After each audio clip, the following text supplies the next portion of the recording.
నమస్తే శ్రీ మాత్రే నమః శ్రీ గురుభ్యో నమః 2025 మార్చి 26 బుధవారం నాటి పంచాంగం ప్రకారము శ్రీ క్రోధినామ సంవత్సరం ఉత్తరాయణం శిశిర ఋతువు పాల్గొన మాసం కృష్ణపక్షం సూర్యోదయ సమయం ఉదయం 6:19 సూర్యాస్తమ సమయం సాయంత్రం 6:24 ఈ రోజు తిథి ద్వాదశి రాత్రి 1:40 వరకు తదుపరి త్రయోదశి తిథి ప్రవేశము ఈ రోజు నక్షత్రం ధనిష్ట రాత్రి 2:19 వరకు తదుపరి శతభిష నక్షత్ర ప్రవేశము ఈ రోజు వర్జము ఉదయం 7:36 నుండి ఉదయం 9:07 వరకు దుర్ముహూర్త సమయం ఉదయం 11:57 నుంచి మధ్యాహ్నం 12:46 వరకు రాహుకాల సమయం మధ్యాహ్నం 12:21 నుంచి మధ్యాహ్నం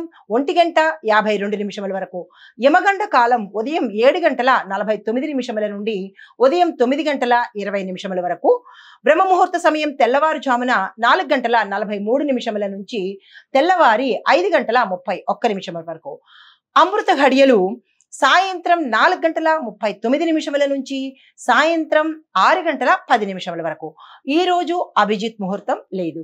ఇది నేటి పంచాంగం. నమస్తే. తదుపరి రాశి తులారాశి. ఈ రాశిలో ఉండే వారికి నూతన విద్య ఉద్యోగ అవకాశాలు, విద్యార్థులకు కొత్త అవకాశాలు వస్తాయి, ఉద్యోగస్తులకు పదోన్నతులు కలుగుతాయి, ఆర్థిక లాభాలు మెరుగవుతాయి.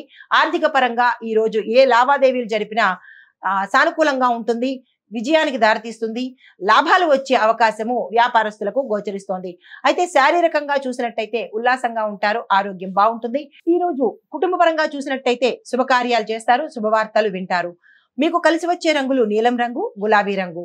మీకు చెప్పదగిన పరిహారము ఈ రోజు దుర్గా అమ్మవారి సప్తశతి పారాయణ తప్పనిసరిగా ఒకసారైనా చేసుకున్నట్టయితే మీకు గ్రహ సంబంధిత దోషాలు కానీ లేదా నరదృష్టి ప్రయోగ దోషాలు కానీ తెలియక కానీ తెలిసి కానీ చేసి ఉంటే కనుక ఎవరైనా అవి పోగొట్టుకునే అవకాశము ఈ మంత్రంలో అంటే ఈ సప్తశతి పారాయణ చేయడంలో మీకు కొంత ఉపశమనం కలుగుతుంది. తదుపరి రాశి వృశ్చిక రాశి. ఈ రాశిలో ఉండే వారికి కొన్ని సంఘటనలు మీకు ఆకస్మికంగా జరిగే అవకాశం ఉంది. ఓర్పు వహించండి. ఆర్థిక విషయాలలో కానీ లేదా ధన సంబంధిత ఏవైనా లావాదేవీలు చేసేటప్పుడు కానీ చాలా జాగ్రత్తలు తీసుకోండి. పెట్టుబడులు జాగ్రత్తగా పెట్టుకోండి.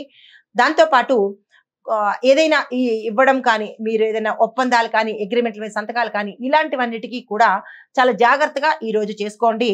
ఇంకా తప్పదు అనుకుంటే చేసుకోండి, లేదు అంటే కనుక వాయిదా వేసుకోండి.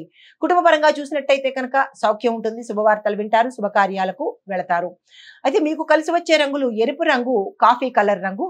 ఏదైనా కీలకమైన పని మీద వెళ్ళడం కానీ లేదా అంటే శుభకార్యాలకు సంబంధించి కానీ లేదా అంటే ఏమైనా కీలకమైన నిర్ణయాలు తీసుకోవాలి అని అనుకుంటే కనుక తప్పనిసరిగా ఈ రంగు వస్త్రాలను ధరించి వెళ్ళినట్టయితే సానుకూలమైన ఫలితాలు పొందే అవకాశం ఉంది.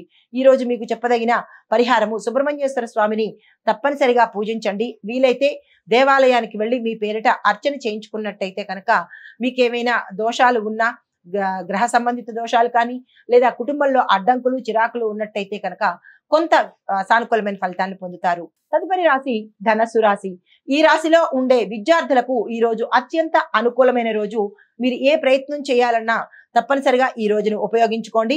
ఉద్యోగస్తులకు అదనపు బాధ్యతలు వస్తాయి, అదనపు ఒత్తిడిలు కూడా పెరిగే అవకాశం గోచరిస్తోంది. జాగ్రత్తలు తీసుకోండి, ఓర్పుగా వ్యవహరించండి.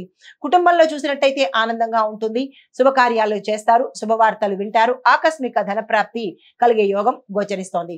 మీకు కలిసి వచ్చే రంగులు పసుపు రంగు, నారింజ రంగు. ఏదైనా కీలకమైన నిర్ణయాలు తీసుకోవాలన్నా, ఏదైనా పని మీద వెళ్ళాలనుకున్నా ఈ రంగు వస్త్రాలను ధరించి వెళ్ళినట్టయితే కనుక శుభవార్తలు వినడము, శుభకార్యాలు సానుకూలంగా స్పందించే అవకాశము గోచరిస్తోంది. అయితే మీకు చెప్పదగిన పరిహారము గురు సంబంధిత ఆలయాలను దర్శించండి. దత్తాత్రేయ స్వామి వారు కానీ షిరిడి సాయిబాబా వారు కానీ ఇలాగ మీకు గురు సంబంధిత ఆలయాలను దర్శించి అక్కడ మీ యొక్క అడ్డంకిని కానీ సమస్యని కానీ కోరికను కానీ విన్నవించుకొని 5 గుప్పెళ్ల శనగలను దానంగా ఇచ్చినట్టయితే విశేషమైన ఫలితాలు పొందుతారు.